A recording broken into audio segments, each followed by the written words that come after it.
Now it is the moment to introduce our keynote speaker. So I'd like to introduce Emily Hanford. If you've heard of the science of reading, you've probably already heard of Emily Hanford. You know that she's a senior correspondent and producer at APM Reports. You've heard of her podcast, Sold a Story.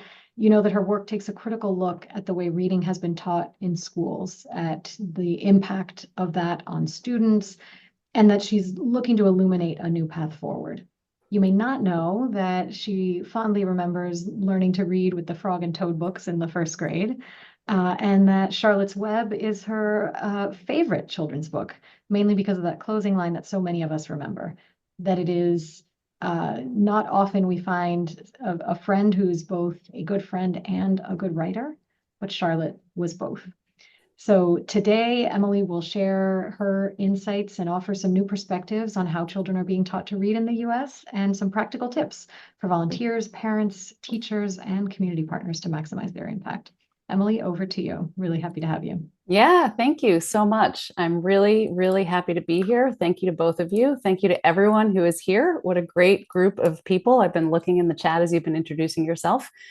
I'm really grateful for this opportunity to speak to all of you today about something that I know is critically important and that I know you all care deeply about, and that is children and their learning. So I'm going to talk today about how children learn to read, because I think this knowledge has actually been missing for many people, for parents, for policymakers, for reading tutors sometimes, and for classroom teachers too. How do kids actually learn to read? How does that even work? I didn't know how kids learn to read for a very long time. I think that I thought it happens through a lot of exposure to books, lots of being read to, lots of talking about books, lots of books in the home, lots of a parent just sort of pointing out things in a book, and some instruction in school. This is really, really important. All of that being read to, talking about books, books in the home, such a critical part of the process.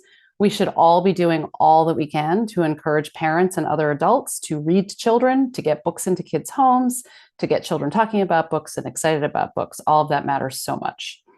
But it's not enough. Kids actually have to be taught how to read, because learning to read doesn't happen naturally. It's not necessarily a result of being read to. And that is because human beings invented written language only about 5,000 years ago, which is really recently in the scope of human history. So we've all been talking to each other for a very long time, but reading and writing are kind of new. We are not actually born with brains that are wired to read. They're not really designed to do it. Reading is what's known as a biologically secondary skill, as opposed to speaking, which is biologically primary. So children learn to talk by being surrounded with spoken language, but it's not the same way with reading. Kids actually need to be taught how to read. Now, some kids don't need very much instruction, but some kids need a lot of instruction. And it doesn't have to do with intelligence, right? There are very smart kids who have a hard time learning how to read. They can learn to read, but they need someone to teach them how to do it. They need to be taught how their written language works. I didn't know this until a few years ago. So you can put up the slides. I think that yeah, there we go. And you can actually go to the second slide. The next slide is a picture of me. I'm just going to tell you a little bit about myself. So I've been an education reporter since 2008. And in the reporting I've done on education, I've been particularly interested in how family income generally and how poverty in particular affect educational opportunities and outcomes. And I've been really interested in how people learn, the findings from cognitive science and how those play out or not in classrooms. Almost all the reporting that I was doing was focused on secondary and post-secondary education. This photo of me in the classroom with the little kids was the first reporting project that I did for American Public Media. It was about preschool.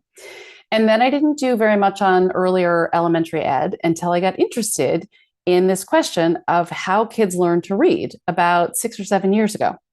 And that is when I realized that early reading instruction is really where it's at if you're interested in educational equity, opportunity, and how people learn. So you can go to the next slide. This next slide is the very first reporting project that I did about reading. It's a podcast episode and an article, and it's about why students with dyslexia have a hard time getting the help they need in school. I knew nothing about dyslexia, but I was hearing the same story, like the exact same story from parents all over the country. Here's how the story goes, and I'm sure some of you are familiar with this story. It might be your story, your child's story. Here's how the story goes. Our child started school, and we knew something wasn't quite right. We went to the teacher, and the teacher said, don't worry, make sure you read lots and lots of books to him. Everything's going to be fine. But reading was really hard for him. He just didn't seem to get it. We went to the first grade teacher, and the teacher said, don't worry, all kids learn differently. He's going to catch up. But he didn't seem to be making a whole lot of progress. By second grade, he was avoiding reading. He was telling us he didn't want to go to school. And the teacher said, we just haven't found your child the right book yet. And it went on like this. The parents saying, something's not right here. And the school saying, don't worry, it's all going to come together in time. And here's what eventually happens if the family has time and money, especially money. The family pays for private testing. This private testing usually costs thousands of dollars. The family might also pay for private tutoring, which can easily become more thousands of dollars. They might even hire an attorney to help them fight for what their child needs in school. All of this is not just expensive, it's exhausting, it's frustrating, and it's really, really hard. And the parents begin to realize that their child may never get what he needs in school. Or, and this is really important, he's just not going to get it fast enough because now he's like 8 or 9 years old and he really doesn't like school. And he's falling behind in other subjects because he can't read very well. Maybe he's beginning to act out in school. Maybe this is manifesting more as being really quiet and withdrawn and trying to disappear. This is when, if the family has the resources, they might pull their child out of public school altogether. Maybe they homeschool their kid, or maybe the family figures out a way to come up with the tens of thousands of dollars that it can cost to send the child to a specialized private school if there is a good private school nearby. And that's a big if in a lot of parts of this country. So here's what I started to realize is like the bottom line. If you can come up with the money to pay for it, you can probably find a way for your struggling reader to be taught how to read. But if you don't have the money and your child is not learning to read in school, what do? The implications of this are really stunning. If you're from a low-income family or even like a moderate middle-income family, there's like no safety net. There's no backup if you're not being taught to read in school. As one mom put it to me, getting help for a struggling reader is a rich man's game. So we're talking about reading, which you all know the importance of. It's a most basic and fundamental skill. It is the foundation upon which academic learning gets built. That is a rich man's game. So how did that happen? How is it allowed to continue? This led me to the next reporting project, which was called Hard Words. So you can go to the next slide. So Hard Words came out in 2018. It's also a podcast episode and an article. And it is about core classroom reading instruction.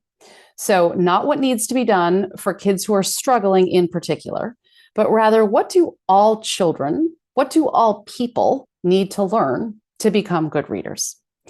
And it turns out there's decades of really interesting scientific research on this. And the bottom line from all of that research is that what kids with dyslexia need to learn to become good readers is not substantially different from what all kids need to learn to become good readers. Kids with dyslexia are going to need a more intense dose of a certain kind of instruction, but all kids can benefit from the kind of instruction that kids with dyslexia desperately need. So I just mentioned decades of scientific research on reading. Lots of people are talking about the science of reading these days. So I'm just going to pause for a second to consider what is that? What is the science of reading? So you can go to the next slide. This is a definition from Mark Seidenberg, a cognitive scientist who has been studying reading since the 1970s, and I'll read this. The science of reading is a body of basic research in developmental psychology, educational psychology, cognitive science, and cognitive neuroscience on reading, one of the most complex human behaviors, and its biological bases. This research has been conducted for decades in the US and around the world. The research has important implications for helping children to succeed, but it has not been incorporated in how teachers are trained for the job or how children are taught. So what I'm going to do here this morning is give you a very brief and high-level summary of what scientists have figured out about how children learn to read. And then I'm going to tell you about how reading was being taught in many schools and how that instruction conflicts with what scientists have learned. So you can go to the next slide. To understand how children learn to read, a good place to start is with something called the simple view of reading. The first thing to say about the simple view of reading is that it does not say that reading is simple. To the contrary, reading is very complex. The simple view of reading is a simple model to understand a complex process. It was first proposed in 1986 by two researchers named Philip Goff and William Tunmer. And they proposed this model because they were trying to clarify the role of decoding in reading comprehension. Everyone agrees that the goal of reading and the goal of teaching a child to read is so they can comprehend text. Everybody agrees on that. The question is, how does a little kid get there? So the simple view says that reading comprehension is the product of two things, not the sum, the product. So one is your ability to decode words. You see the letter string reading, and you know that that string of letters represents the word reading. The other part of the equation is your language comprehension. So that is your ability to understand spoken language. We're not talking about your ability to read text. Language comprehension is your ability to understand meaning when someone is talking or when text is being read out loud to you. So for example, when someone says to you, she is reading the book, you know what the verb means in that sentence. You know what she's doing. The simple view says that if you have really good language comprehension skills, but zero decoding skills, your reading comprehension will be zero, because 0 times anything is 0. The simple view also says that if you have really good decoding skills, but you have very poor language comprehension skills, you just don't know the meaning of that many words in spoken language, your reading comprehension will not be very good either. So let's look at how this applies to learning how to read. Most kids, when they enter school, have very little when it comes to the decoding part of the equation. They have 0 or close to 0 when it comes to the D in the simple view of reading equation. But they do typically have something when it comes to the language comprehension part of the equation. Now, as you all know, there is often a difference between the language a child speaks at home and the language a child is learning to read in school. This will have an impact on learning to read in English. But the simple view of reading holds true across languages. I'm going to take you through the rest of this example, assuming that we are talking about a child who speaks English at home and is being taught to read English in school. So this child entering school knows the meaning of many words in English. What this child doesn't know how to do yet is read the words that they know how to say. This is why people familiar with the science of reading call for an emphasis on phonics instruction in the early grades. Because if the goal is to get to reading comprehension, and you have a bunch of 5- and 6-year-olds who do have language comprehension skills, but have virtually no decoding skills, what do you need to do to help those children get to reading comprehension? You need to help those children develop decoding skills. So what you want to focus on with little kids is getting their decoding skills up to their level of language comprehension. Now, the simple view clearly shows that focusing only on decoding would be a very big mistake. It's only part of the equation. And as I'm sure you all know, kids come into school with very different language comprehension skills, even among kids who all speak English at home. Some kids know the meaning of lots and lots and lots of words. There are very precocious 5-year-olds out there. Some kids, for a wide variety of reasons, have far smaller vocabularies. So reading instruction that aligns with the simple view has to focus on the language comprehension part of the equation too. So that means lessons and activities and explicit instruction that expands children's oral vocabularies. I was in a first grade classroom in California several years ago where the reading instruction was deliberately aligned with the Simple View. What I saw in this class was explicit phonics instruction in one part of the reading instruction, and the kids were broken into small groups depending on the level of their decoding skills. And then another part of the reading instruction was explicit vocabulary lessons and a lot of reading out loud by the teacher. The words that the kids had learned were posted on cards all over the classroom, and they included words like gigantic, extraordinary, neighborly, and ridiculous. So think about those words and how they're spelled. Those are not words that the vast majority of first graders are going to be able to decode, and they shouldn't be expected to. But the first graders in this class were learning the pronunciation and meaning of all of those words so that when they're able to decode them, they will know what the words mean. By the way, every single child in this first grade class in California spoke a language other than English at home. And for some of the kids, English was actually their third language. So back to the Simple View. As I said, that was proposed as a theoretical model way back in 1986. And the basics of the model have been confirmed over and over and over again since. I think the Simple View is helpful because it disentangles some of the stuff that has been so contentious in the debates about reading. In what's known as the whole language view, and in the balanced literacy view more recently, the focus right from the start of reading instruction should be on getting kids to focus on the meaning of what they're reading. So whole language and balanced literacy are meaning emphasis approaches to reading instruction, as opposed to what's known as a code emphasis approach, which emphasizes decoding skills at the beginning of reading instruction. So early reading instruction that aligns with all the scientific research is a code emphasis approach so that kids can get to meaning.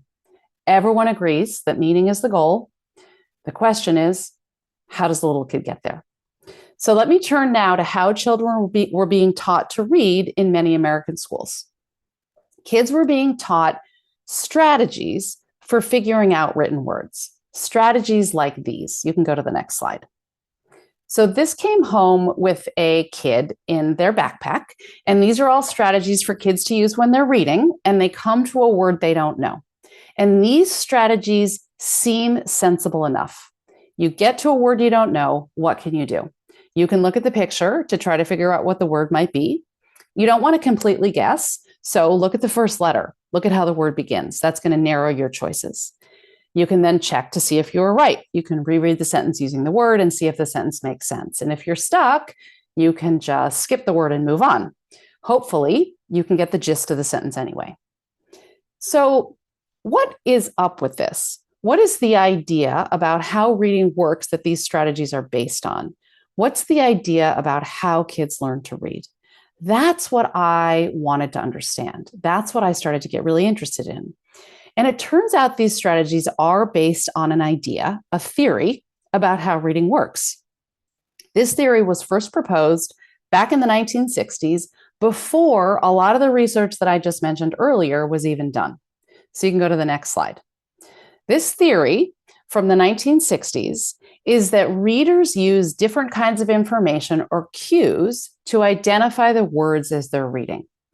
The basic idea behind this theory is that readers don't have to know how to sound out written words. They can sound out written words, but they don't have to because there are other strategies they can use to figure out what the words say. They can do things like look at the first letter of the word, use the context, think of a word that makes sense.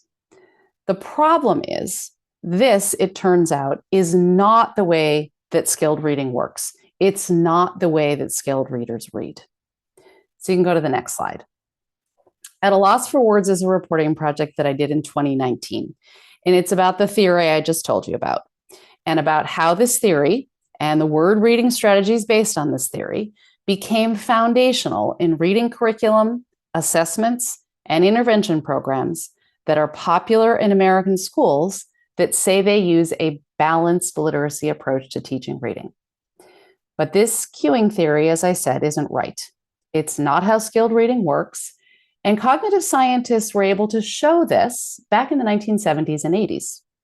Skilled readers do not use cues and context to identify the words as they're reading.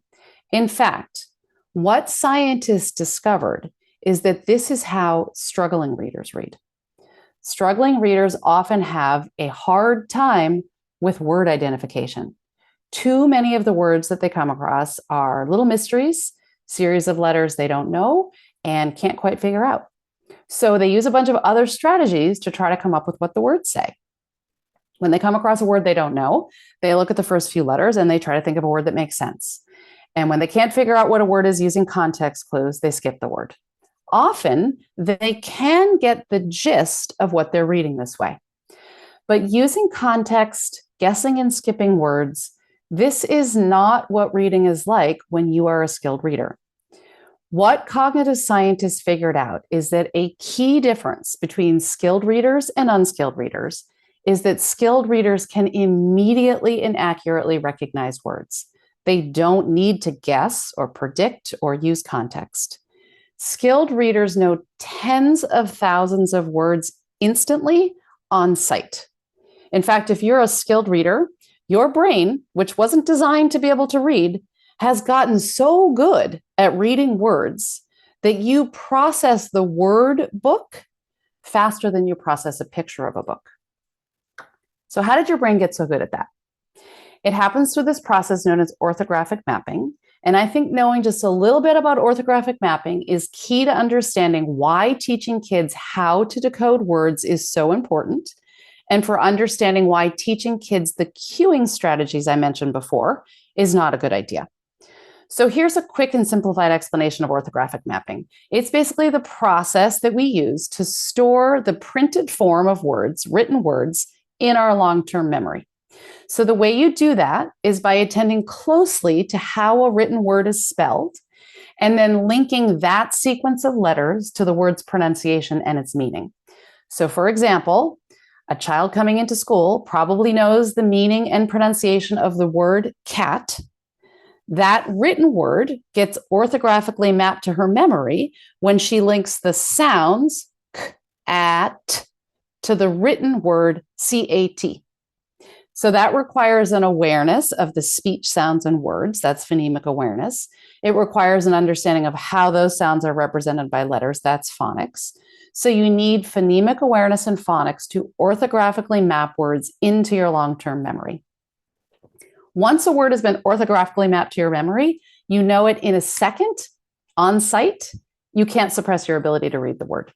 You don't have to consciously sound out the word when you see it, but you know the word instantly because at some point, maybe when you were in first or second grade, you successfully sounded out the word and you linked the spelling of the word in your mind with the meaning and pronunciation of that word. So by about second grade, a typically developing reader who has good phonics skills usually needs just a few exposures to a word through its pronunciation, its spelling, and its meaning, and that word gets mapped to her memory. The more words that a reader maps to her memory in this way, the more she can focus on the meaning of what she's reading. She's not using her brain power to identify the words. She's using her brain power to understand what she's reading. And that's the goal, for readers to understand what they're reading. But when teachers use the cueing system, when they teach all those word reading strategies I mentioned before, they may actually be impeding the orthographic mapping process. So I'm going to explain with a story. You can go to the next slide. There's two little girls in this slide. They were first graders in Oakland, California. And a literacy coach who worked with these girls came to see that teaching the cueing strategies was actually making it harder for many of her students to learn how to read. The coach's name is Margaret Goldberg. She was hired to teach a program called Leveled Literacy Intervention, or LLI. LLI is a program to help struggling readers. And LLI does include some phonics instruction. It's in there. But the program is rooted in the idea, the theory, that letters are one way to figure out a word. So kids are also taught that when they come to a word they don't know, they can use pictures and context to try to come up with a good guess. So Margaret Goldberg started teaching using the LLI program. Around the same time, she found a bunch of unopened material sitting on a shelf in her school, It was a systematic phonics and phonemic awareness program that teaches kids that when they come to a word they don't know, they sound it out. And it doesn't teach them any of the cueing strategies. And in this phonics and phonemic awareness program, beginning readers practice reading in decodable books that contain words with spelling patterns they've been taught. So they don't have to guess at the words. They don't need the cueing strategies. So Margaret started teaching some of her groups of students LLI with the cueing strategies, and some of her groups, she taught this systematic phonics and phonemic awareness program with no cueing. And she started to notice differences between the two groups of kids, not just in how well they were reading, but in the way they approached their reading. So she and a colleague recorded first graders talking about what makes them good readers. So we're going to play this video for you in a second. Mia is in the white shirt. She was being taught phonics and no cueing. And Jabria is in the pink jacket. She was taught the cueing system. We're going to play the video and be patient. It might take a moment for it to play. Guess what makes you good readers? I learn a lot. Because I look at the pictures and I read it. Ooh. Do you remember when you were little and you didn't know how to read? Yes. Like when you started Kinda. kindergarten? Yeah. What helped you learn how to read? How did you learn?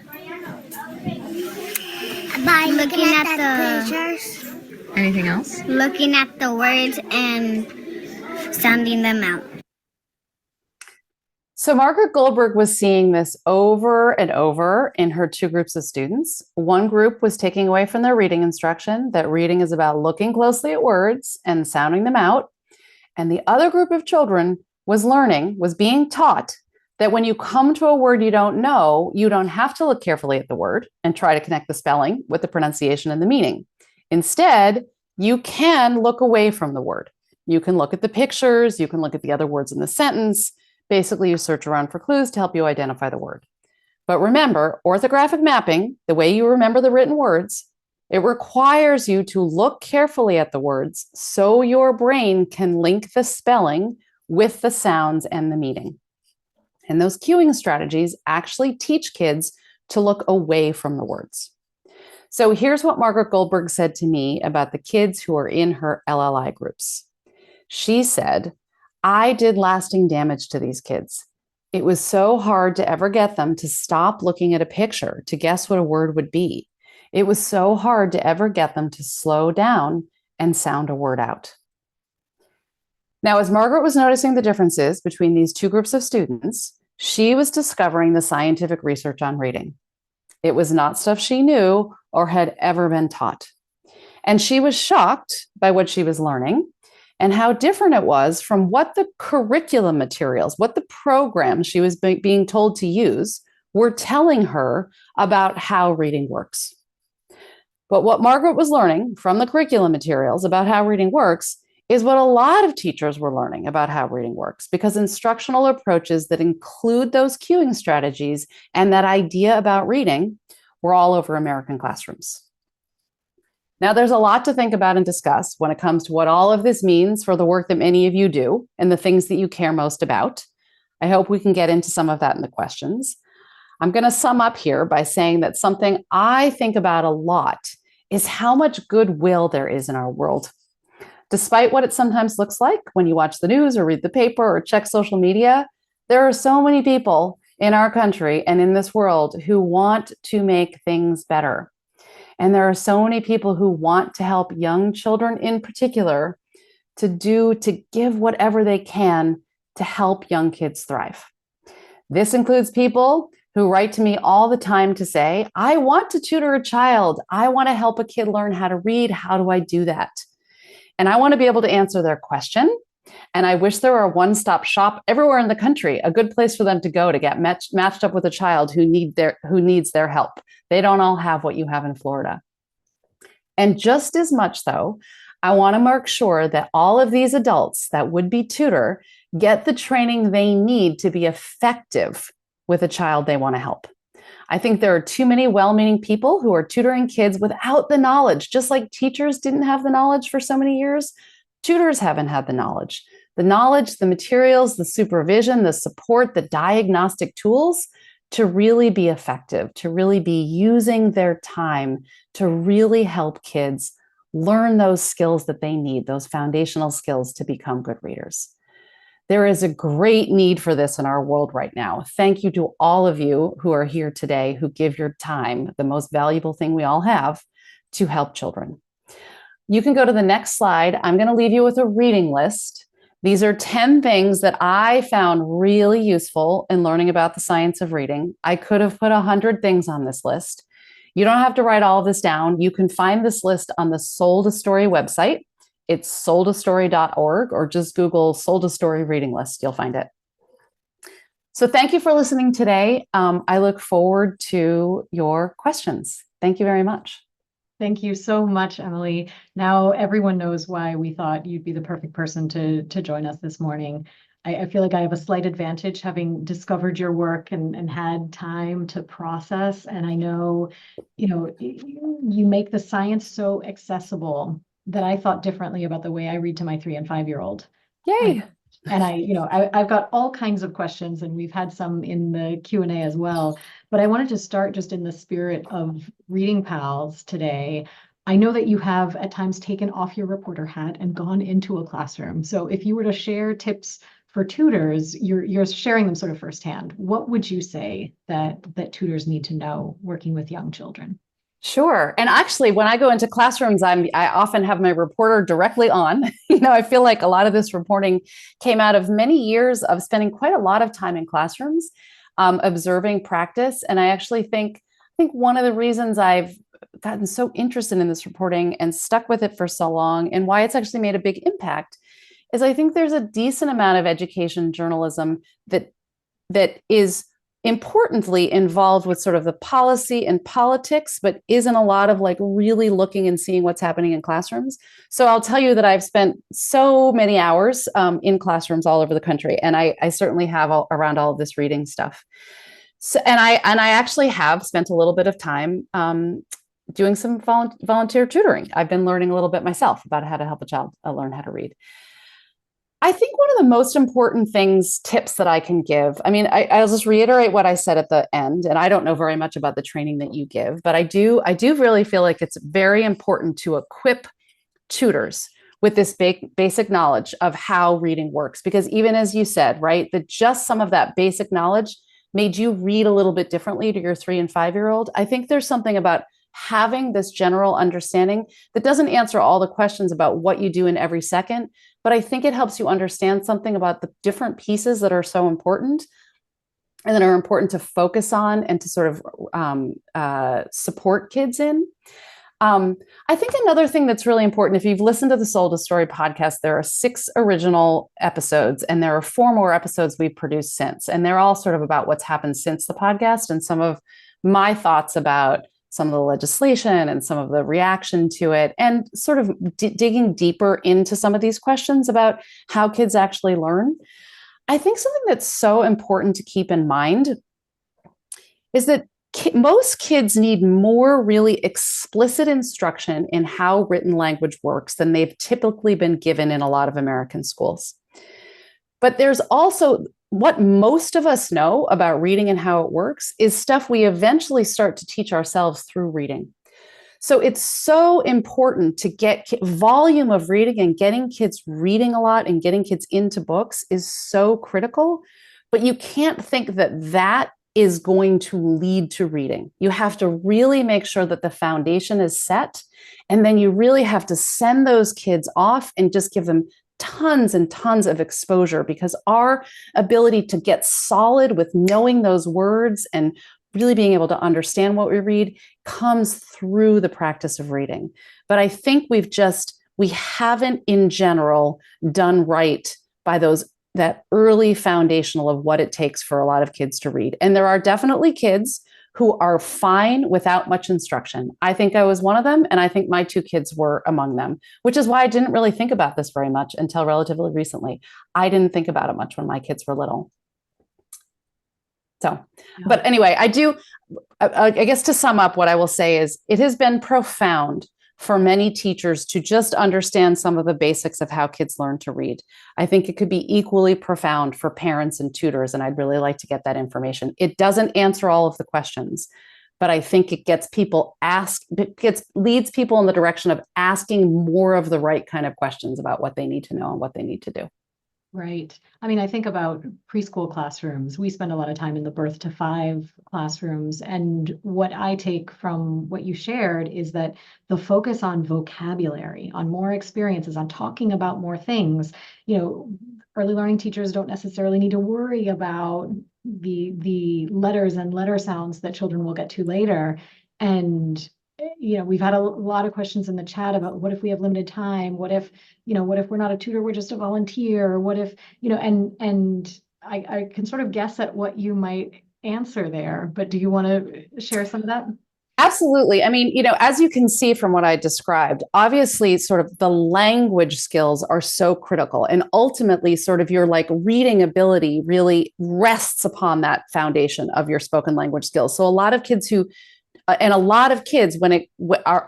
that's what they really need more of. So in those preschool years, I do think there are things that preschools can do to start introducing kids to letters and especially the sounds of letters. But getting kids to talk a lot, reading to kids a lot, there are amazing studies that show that just even the most simple children's books have more sophisticated vocabulary in them than we tend to use in everyday language, that even graduate students tend to use with each other. Sentence structures, understanding stuff about grammar and syntax. So reading good literature to kids is huge.